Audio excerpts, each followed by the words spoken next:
plus réfléchir. Déjà, elle pèse 2,2 kg. C'est plus léger, c'est plus léger. Ah bah oui, Enfin, j'en mets pas déjà par balle.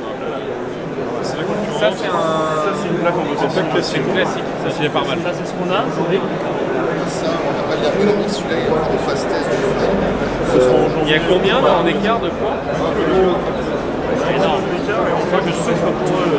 C'est assez ouvert. Non, mais ce qui est intéressant, c'est que ça pour les deux sens. On peut juste appuyer là, qui permet, c'est un produit qui s'est employé pour avoir Et vous avez le même niveau de protection qu'avec même un nouveau une balle de calage, vous l'arrêtez avec ça? calage, fonction de fusil d'assaut classique utilisé par les armées. Ah ouais. Et on fait en parallèle aussi du gilet flexible comme ça, féminin, ce qui est assez surprenant parce que on a gagné un prix d'innovation. Génial. Donc si vous pouvez le voir, c'est quand même très flexible, ça peut être plié, ça dure 10 ans. Ça s'arrête ça? Ça s'arrête jusqu'au 44 Magnum. Anti-lacération, anti-couteau. Ce qui est assez intéressant parce que c'est Honeywell qui fabrique ces fibres-là. C'est entièrement 100% européen.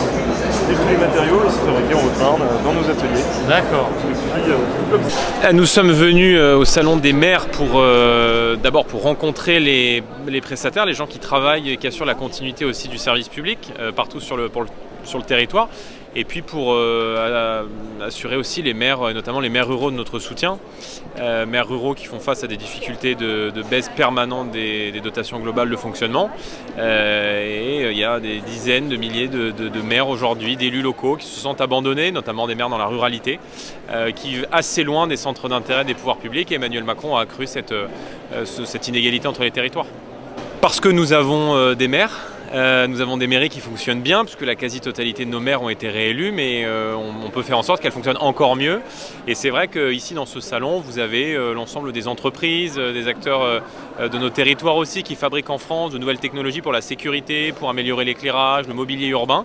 Et on est aussi à la recherche de nouvelles technologies pour faire en sorte qu'on vive encore mieux dans les villes Rassemblement National.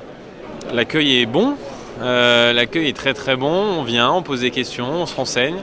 On rencontre les entrepreneurs, les entreprises, et puis on cherche des solutions pour faire en sorte qu'on vive mieux dans les villes et rennes, encore mieux. Il a tout dit, non, mais pour nous c'est vraiment important de pouvoir effectivement aller à la rencontre de nos collègues d'une part. Vous saviez qu'il y a eu l'élection de la présidence de l'Assemblée de l'Association des maires de France. Et puis c'était aussi l'occasion pour nous de voir les prestataires qui vont assurer le développement de notre ville demain. Et c'est vrai que nous avons eu un certain nombre d'éléments qui nous permettent par exemple de renforcer la sécurité dans nos communes, qui nous permettent de renforcer la propreté, toute une série de choses, d'éléments du quotidien, mais qui sont pourtant fondamentaux et pour les élus, mais aussi pour les habitants de nos communes. Bah écoutez, j'ai découvert des choses sur la sécurité publique en particulier, avec de nouvelles technologies et des algorithmes qui permettent de faire de la prévention et de la vigilance renforcée et qui, à mon avis, vont nous aider à obtenir des résultats très concrets. Donc oui, ça fait partie des choses qui ont été très intéressantes.